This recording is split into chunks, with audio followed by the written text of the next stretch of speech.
I don't know if it's just me or what it is, but sporting events and football in particular just seems a little different at Ole Miss. And we got Jake Evans on the line, who took in the Grove Bowl over the weekend. You can join Jake and the rest of the crew there at the Rebel Walk to talk Ole Miss football and the rest of the athletics there in Oxford. So Jake, again, I might be a little bit partial since I covered the SEC, but particular Ole Miss, Mississippi State, and Alabama for 6 years. But it was a big weekend, and there's just something a little bit different and a little bit special and unique to the Ole Miss situation there in Oxford. And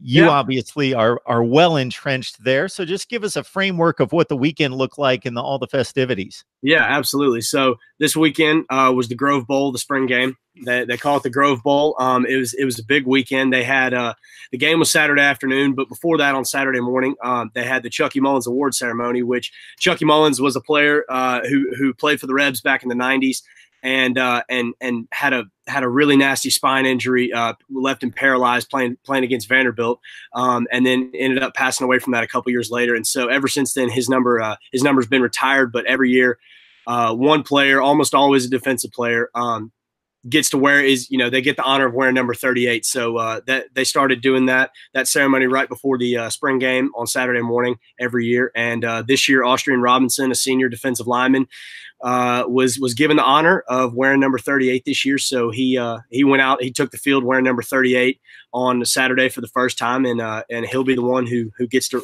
represent that this year. So it was a good weekend. Started early with a nice ceremony with a lot of former players and big donors and stuff like that. And then we rolled into the game, had a nice crowd there, and it was a good day.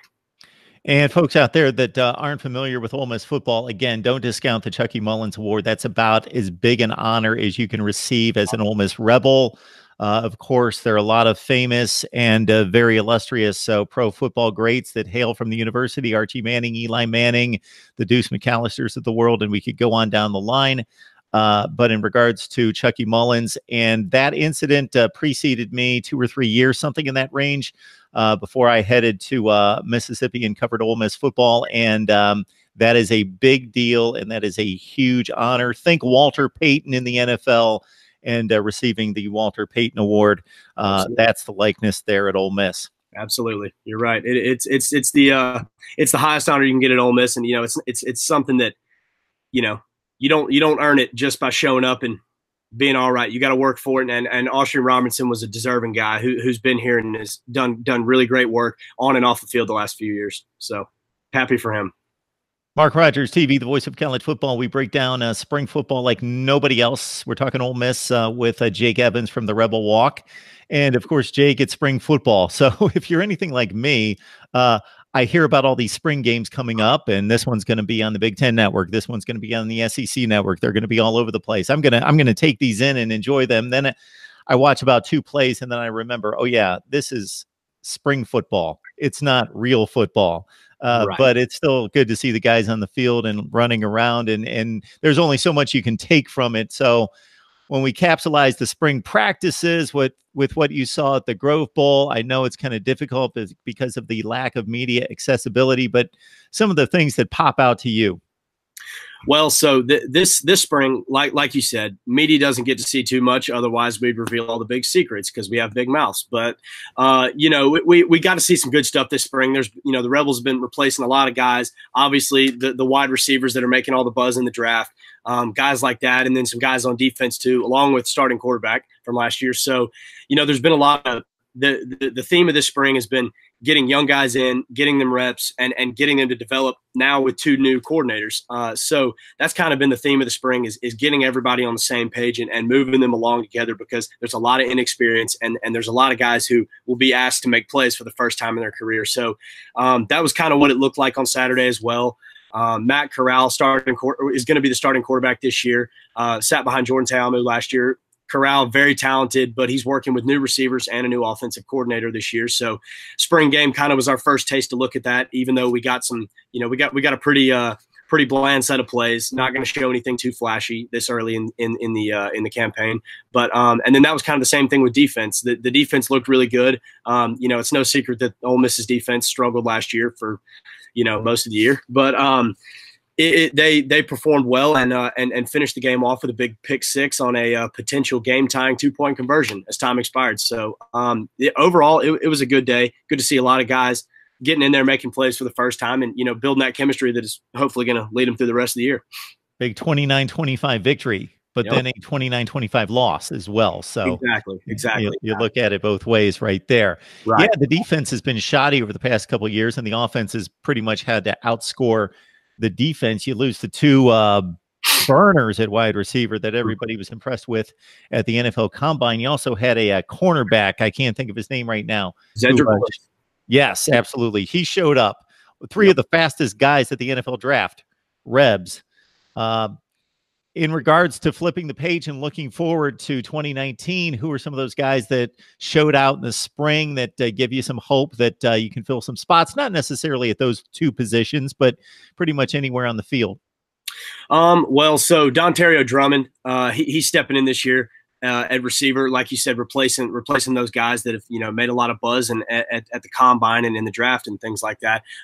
He's a big wide receiver that they're looking to make a lot of plays this year. And then Elijah Moore, he's a sophomore this year. He's a smaller guy, not as much of a physical presence as AJ Brown and DK Metcalf were, but he was great last year. He stepped up big when DK Metcalf went down in the middle of the season, and he's a small, speedy, shifty slot receiver who they're going to be calling on big time this year because he creates mismatches in the slot because he can get away from any linebacker in the league. So those are two guys on the offensive side of the ball. And then on the defensive side of the ball, Kadir Shepard last year been playing defensive end and defensive tackle. They moved him to outside linebacker this year, which they've said, the coaches have said that they like him a lot there. It gives him a chance to be fresher when he does rush the passer, and then also he's a big body, but he can move well, and so he does a good job dropping into coverage as an outside linebacker. So those are a couple guys who they're calling on big time this year, and guys who have made plays before and they know they can, but they need more out of them this year. Yeah, Moore caught 36 passes last year and will probably be a bigger impact player in terms of production with the two burners onto the NFL draft. Jake, when we look at Matt Corral's performance, not just in the spring game, but again, based on some reports coming out of practice, he's got it locked down despite the inexperience. Ole Miss has developed and produced a pretty high level of quarterbacks. Certainly the last two were really good. And if we go back to the early 2000s in Eli Manning, it's been a position of great play. And do we think Matt Corral's that guy for a guy to have no experience, generally little experience, and then to be able to nail it down in the spring? Obviously a lot's placed on him. Yeah, absolutely. And well, anybody who saw him when he was in high school, he was, he had all the talent in the world coming out of California. He's a great dual threat quarterback. He moves really well and he throws the ball really well. He's got a very strong arm. And getting to work behind Jordan Ta'amu last year, they're kind of the same type of quarterback. Ta'amu ran the ball a little bit less than Corral does.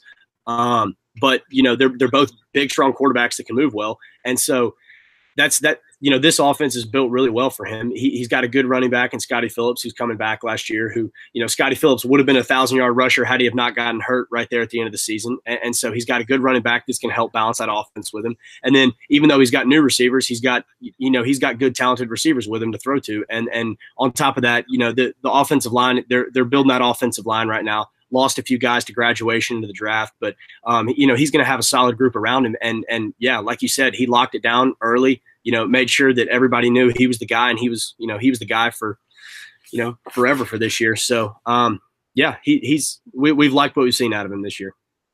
I made that statement about quarterbacks and just had to do myself a service and look up Chad Kelly's stats from a few years ago. Yeah, 31 touchdowns in that season in which they won the Sugar Bowl and finished in the top 10 in the country, and finished in the top 10 in the country the season before under Bo Wallace at quarterback. So yeah, the quarterback play has been high, and of course Shea Patterson after that, and Jordan Ta'amu right after that. So Matt Corral needs to live up to a standard despite the inexperience, but obviously has the skill set to do just that. We got Jake Evans on the line from the Rebel Walk.